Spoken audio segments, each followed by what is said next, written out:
क्या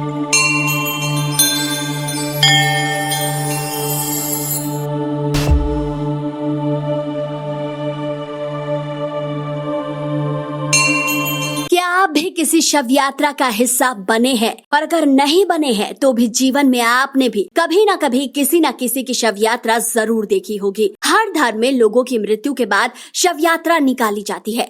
मृत्यु चाहे अकाल हो या आयु पूर्ण होने के बाद हुई हो, शव यात्रा जरूर निकाली जाती है। शास्त्रों में शव यात्रा में शामिल होने के लिए भी विशेष योग्यता बताई गई है। सभी लोग शव यात्रा में शामिल नहीं हो सकते, लेकिन एक बार अगर शव यात्रा में शामिल हो गए हैं तो उसके बाद कुछ दिनों के लिए कुछ नियमों का पालन जरूर करना चाहिए, खासकर नव विवाहित पुरुषों और ब्रह्मचर्य का पालन करने वालों के लिए। इसके अलावा भी जानेंगे क्या होता है सूतक और कैसे ये ग्रहण के समय लगने वाले सूतक से अलग है। चलिए जानते हैं आखिर कौन से हैं वो नियम और शव यात्रा में कौन लोग हो सकते हैं शामिल। जानने के लिए शुरू करते हैं आज का स्पेशल वीडियो। मित्रों, हिंदू धर्म में 16 पवित्र संस्कारों में मृत्यु को अंतिम संस्कार माना गया है, इसलिए शास्त्रों में इससे जुड़े कई नियम बनाए गए हैं जिनके बारे में आज भी बहुत ही कम लोग जानते हैं। शास्त्रों में कहा गया है कि किसी की अर्थी को कंधा देना पुण्यों में बढ़ोतरी करना है, इसलिए अगर आप भी कभी शव यात्रा में शामिल हुए हैं तो आपने भी पुण्य ही कमाया है। जो इस बात को जानते हैं वो सभी शव यात्रा में जरूर शामिल होते हैं, चाहे मरने वाला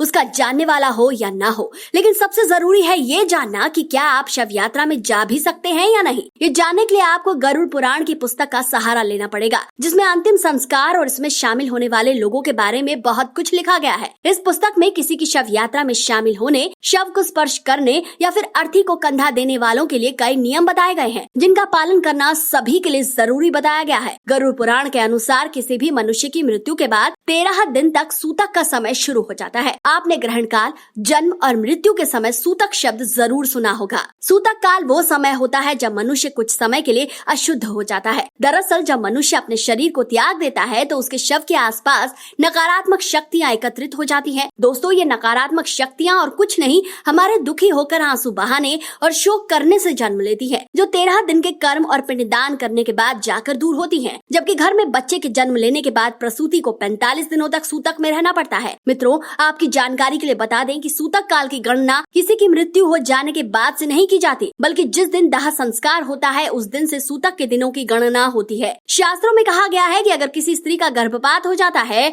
तो जितने माह का गर्भ होता है उतने दिन का सूतक लग जाता है। कहा जाता है घर का कोई सदस्य मुनि तपस्वी बन गया हो तो ऐसे में उस घर में जन्म मरण का सूतक नहीं लगता। लेकिन अगर साधु बने सदस्य की मृत्यु की खबर मिलती है तो उस घर के सदस्य को कम से कम एक दिन के सूतक के नियमों का पालन अवश्य करना पड़ता है। इसके अलावा ग्रहण काल के समय भी सूतक लगता है, जिस दौरान भी खाने पीने से वर्जित किया जाता है। हालांकि ये सूतक कुछ घंटों तक के लिए ही हो सकता है। गरुड़ पुराण के अनुसार अगर आप किसी दूसरे की शव यात्रा में शामिल होने जा रहे हैं तो जाने वाले को 1 दिन का, मुर्दा छूने वाले को 3 दिन का और मुर्दे को कंधा देने वालों को 8 दिन की अशुद्धि यानी सूतक का पालन किया जाता है। शास्त्रों में सूतक की अवधि में पूजा पाठ, मंदिर में प्रवेश करने से मना किया गया है। यहाँ तक कि इस अवधि में किसी साधु संत को दान भी नहीं देना चाहिए। शास्त्रों में कहा गया है कि यदि आप ब्रह्मचर्य का पालन करते हैं तो आप ना तो अपने वर्ण के व्यक्ति की अर्थी उठा सकते हैं और ना ही किसी अन्य वर्ण की अर्थी उठाने के योग्य माने जाते हैं, जबकि गुरु और माता पिता के लिए इस नियम से छूट दी गई है। यही नहीं,